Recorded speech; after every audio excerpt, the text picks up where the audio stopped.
Hey guys, Andrew Shrout. I'm here in the sideboard. I'm sitting with Greg Hatch. How's it going, Greg? Excellent. So you have shown up with Merfolk in the legacy portion. Surprisingly, yeah. I love this deck. I've played for 12 years, so for me, it's just like right in my wheelhouse. I love this deck. So Merfolk, a deck you've been playing on and off for a long time, but certainly this is not just your average Merfolk deck. You've kind of put your own spin on it. Yeah. I took a little bit from a lot of Merfolk's history. You know, it has gone through a lot of changes, big changes over time. Like the addition of True Name was a big change. Lorwyn was obviously huge, and there was like Cavern of Souls that really threw a wrench into things. So it's changed a lot over the years, and this version is probably the most like deviant from the past. Sure. So what I've done is I added 8 mana lands. So the Mistress Factory is not so much worse than Mutavault because it's so rare that the Lords live, honestly. Okay. And so like even when they do, you don't really need a lot of help if the Lords are there and they're helping you out. So and the Mistress also, you know, it turns out Mutavault's quite a good worker, you know. Sure. And so you can pump him up to like a 3/3 or a 4/4, and you know that snaps off a Snapcaster if they're not paying attention. Right. And you know what's good about it is I can play Standstill now with 8 mana lands. Okay. But I'm not playing Aether Vial. So yeah, there's actually a lot of weird tweaks. Yeah, you know, Standstill, a card that used to be like a ubiquitous 4 of in Merfolk.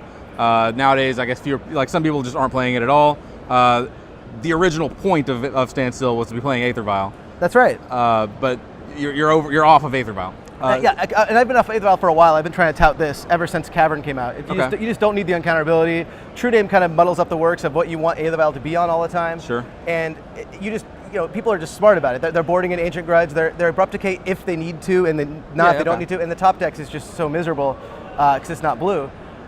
And it lets me play 22 lands. Sure. So I get, and more blue sources technically. You know, I get like 14 instead of 12. Right, with the caverns. Without Wasteland, exactly. Okay. But Tidal Warrior, it really settles the score here. Yeah, now this is the other big change that, this is a card that hasn't really seen play in Merfolk, you know, in like a decade or something like that, outside of your builds. I mean, back before Merfolk was even like, you know, they had Lord of Lance and no Master around, and no Silverkill at that. People just jamming it for value. Like when it was Manta Rider and Tidal Warrior, just like whichever one drops happened to be in they're playing White Blue print. with White Knight or something. Yeah, it's back to those days.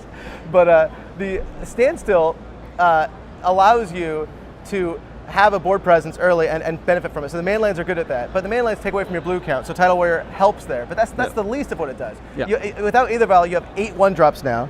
So Aether Vial, you know, if you don't play on turn 1, you have something else to do. Yeah. That's nice. You had that with Kosi's Trickster before, but I noticed the Kosi's Trickster, while it got big and it was nice, I wanted something that had more like tangible impact. And I know that sounds weird talking about Tidal Warrior, so here you go. I'll go through the motions here. Yeah. I had a guy pass with Brainstorm fetch up with a land up. He goes Brainstorm. In response, I hit the fetch. Sure. Now or never. You know, you want to bolt my Lord or not? You know, you shuffle or don't do anything. You can go turn 1 Tidal, turn 2 Lord of Atlantis off a Mutavault. You can turn their Wasteland into an island, so they have to hit either one of your Mutavaults on 3 lands, so you can attack with the other one. Okay. You can hit their planes on your draw step if you draw a Lord. So you draw a Lord in your draw step, hit their planes, so they have to Terminus now or never. All right. Right? So then you can decide whether or not to play the Lord and then Mutavault in, which is just, you know, it's Miracles that give you all the difference. Hit their fetch against Miracles, so they have to shuffle right now, so I know what they have on top with, with Counterbalance. Yeah. You can, of course, the only reason I'm playing it in a general sense is to beat Death and Taxes. Against Death and Taxes and previously Maverick, you'd have these situations where you'd have 20 damage on board and can't win. Every game it ended up like this. You play Lord, guy, and they just don't care. Yeah. And so now they have to respect you, and you can go from 0 to 60 in like, you know, in 2 seconds. Yeah, the original purpose of playing Lord of Atlantis with cards that make your opponent's lands islands. Right, but I've never used it today. I mean, I went 5-1. I just lost to Elves, which is an unwinnable matchup. Sure. But like, I've beaten everything across the punch. Like I beat Bug, which I'll talk about later. But it was nice because I kept them off of him and Liliana forever. Yeah. Just couldn't cast it because I just kept hitting the same land over and over again. Okay. There's so much. You get their red source against Show and Tell, so they can't sneak attack on their upkeep. Sure. You hit Ancient Tomb, so you know that's just fine. If they go, this was the best one, man. They went Show and Tell with a fetch up. Sure. And usually, if you have Wasteland, they sack first. So that they can pay ahead of time. Right. But if you don't have Wasteland, they just keep it for the Brainstorms in case it doesn't resolve. Yeah. So I Tidal Warrior the fetch and response, and that feels a lot like Wasteland. Right. So they sack it, you know, because it's like autopilot. Like, who's going to come to the right conclusion to just let it resolve there? I mean, it seems like a weird place to be. So they're like, I'll just sack it. days in response. So like, so now it was live when it wasn't. Yeah, while the fetch trigger or activation's on the side. Yeah, and everybody's used to the Wasteland trick to doing the same thing, but the Tidal Warriors, like, I had no business being in that game, and so like it was just, you get these weird edges that aren't necessarily coming from technically it's good, but it's the way of the beast in autopilot. It's kind of like a one for one / Rishadan Port / Falter split card. Or... I saved a Mutavault from Source to Plowshares. He had mana up, so I turned mine into an island and I bounced it with Daze and replayed it. Okay, I bounced. That's great. He had 2 counter spells and a counterbalance on anything he wanted, right? Yeah. So I cast Lord of Atlantis with my Cavern. Okay, Daze it. Because it's uncounterable. Bouncing, turning my Cavern into an island, bouncing the Cavern, replaying Cavern on Illusion, play Phantom Image on my Mutavault to play around Terminus. Okay. Right? So so he had all these counter spells, and Daze, counter or don't, it doesn't matter. Like, I get to bounce down that anyway. Sure. So all over the map. I mean, So Tidal Warrior, just unsung MVP.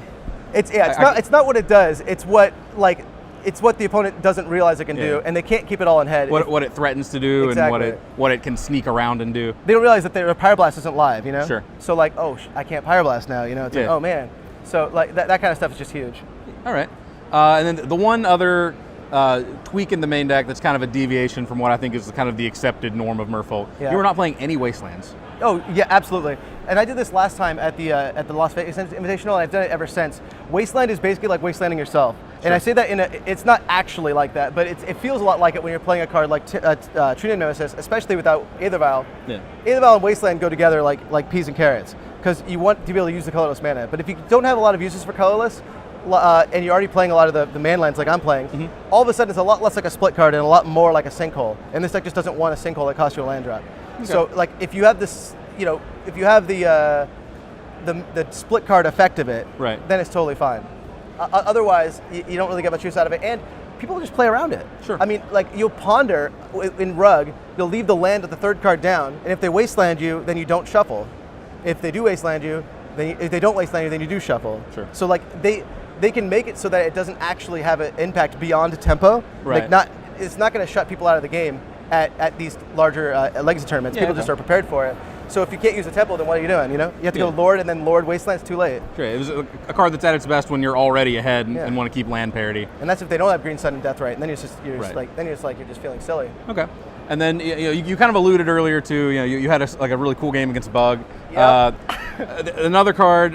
This is kind of the last card that I think that kind of raises eyebrows. Not because it seems weird. It actually seems really sweet just looking at it on paper. It was sweet. Out of the sideboard, you have 3 Ninja the Deep Hours. Ninja of Going Deep Hours. That's it's the sweetest card against Bug. So I wanted something to beat Abrupt Decay, and I tried it all. We're talking Sower, but they left in Disfigure and Dismember. It's frustrating. I want to play Control Magic over Threads, and I'm like, I just got to beat. I played 3 Mist Hollow Griffin, 3 Relic of Progenitus to try to beat Bug, to grind him out. Right. But I found this way was the best, especially with Standstill, is playing man lands that are just, you can't Abrupt Decay the man land. Yeah. So you attack with that. They don't block with their Deathrite Shaman, or and hopefully you can interact with their Tarmogoyf or whatever. And then you play Ninja, and that's 4 casting costs, so they can't Abrupt Decay that either. Right. And so so they'll brainstorm keeping Abrupt Decays, and all of a sudden they find themselves with cards they can't use at all. Yeah.